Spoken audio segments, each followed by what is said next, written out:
Jillian Michaels is probably the world's most recognized health and fitness coach. She's an internationally recognized expert, best-selling author, and TV personality who has inspired millions to transform their lives through her no-nonsense approach to fitness, nutrition, and wellness. You've seen her motivating contestants to achieve incredible results on The Biggest Loser, and she continues to push boundaries with her own podcast and innovative programs, helping people reach their goals and live healthier lives. I'm really excited to have had a chance to sit down and speak with her about the state of health in America. And you might be surprised at how simple she says it is to get health moving in the right direction. So let's get into it. Well, you know, Jillian Michaels, I am so thrilled to have you on, a true powerhouse in the health and wellness community, certainly an inspiration of mine. And what's impressed me most is you built your brand around honesty and truth. You do your research, you put in the work, and there's so many fake gurus out there that are just selling snake oil. And you've been in this game a long time, so I think you're uniquely qualified to answer this question. Okay. What the heck is going on with health in America? Oh my gosh, how much time do we have together? Because wow, I mean, I can rattle off some unbelievably scary statistics that you obviously are going to know better than anyone. 74% of American adults are obese or overweight. Infertility is at an all-time high. Rates of early onset cancer diagnosis in people 18 to 49 is up by 79% over the last 3 decades. We have teenagers with fatty liver disease. The reality is that we are unhealthier than ever, despite being medicated more than ever. So when we look at what's going on, in my opinion, it's irrefutable that the positive correlation between the meteoric rise of ultra-processed food and a sedentary lifestyle due to the evolution of technology has this ridiculous positive correlation with obesity and disease, period. We're eating crap, we're eating lots of crap, and we're sitting more than ever. And so when we get medicated, I don't know if I want to say 9 times out of 10, right? But in my experience talking to doctors like yourself on my own podcast, we're treating symptoms. We're not curing anything. It's like, oh, you've got this problem, you've got this problem, you've got this problem. So we'll treat the symptom. But type 2 diabetes isn't going down. Heart disease isn't going down. Cancer's not going down, nor is anxiety or depression and all the things.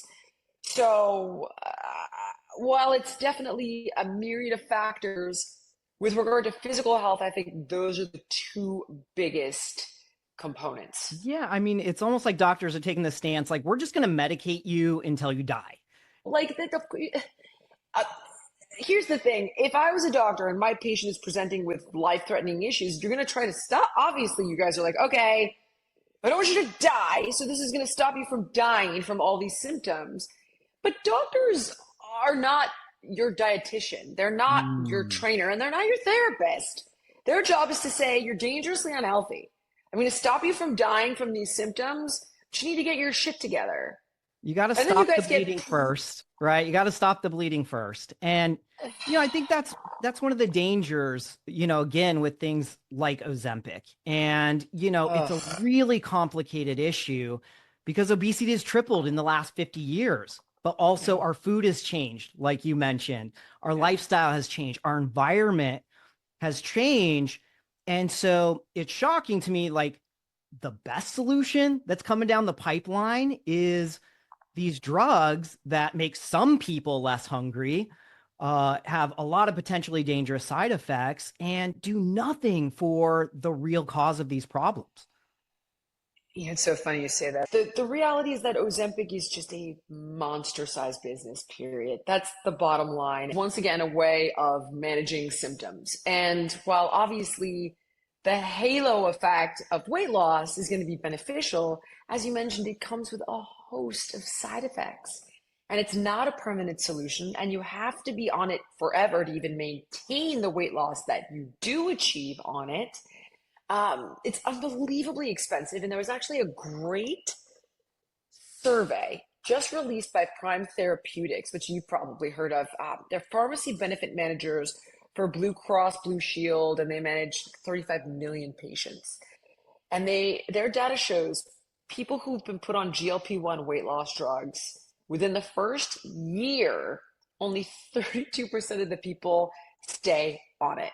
And it's Mm, cost, plateau, side effects, whereas Novo Nordisk in their research found that only 6% fall off, whereas this is what, like 78% right. or 68%. Sorry, basic math.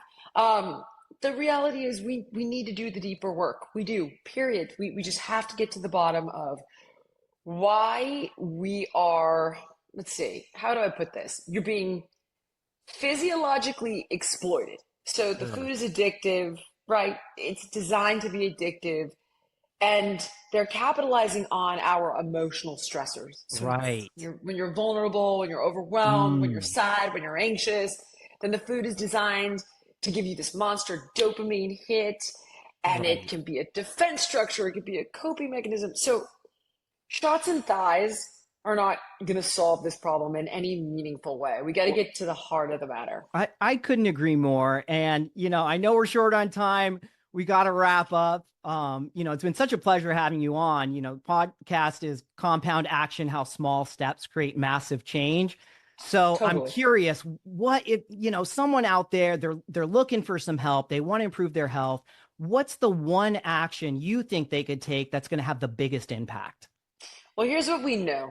We know for a fact that you need to eat a little bit less if you want to lose weight. You got to use common sense with your food choices if you want to be healthy. And common sense means, like, what do you think? Do you think if you're going through McDonald's, the grilled chicken sandwich with no mayo, getting a water, not a soda, is going to be better than the fried McNuggets and a Coke? Like, common sense. Everybody knows this is going to help you be much, much, much healthier.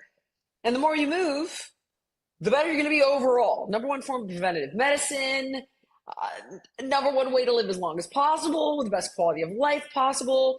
So, how do we do this in a way that's easier? Because it's very simple, right? But Mm, it's not easy. I recommend two things to start. Number one, stop drinking any kind of calories whatsoever. So tea is fine, coffee's fine. I put a little bit of cream in my coffee. The world's not going to end. I do sparkling waters, some fresh water with a little bit of fruit in it. But I don't drink sodas. I don't drink juices. I don't drink 600 calorie coffee drinks. I don't drink mm, alcohol very sparingly. Like, cut the calories in the things you're drinking. This way, if you don't have the discipline, you don't have the time, just cutting that stuff out has a massive impact. Because if you think about it, sure. 100 extra calories a day, which is just one of those drinks, maybe a half of one, is a pound a month. A pound a month is 12 pounds a year. So, Right. hey, at the very least, we're not putting on 12 pounds this Already year, which moving in is the right great direction. news. Right, exactly.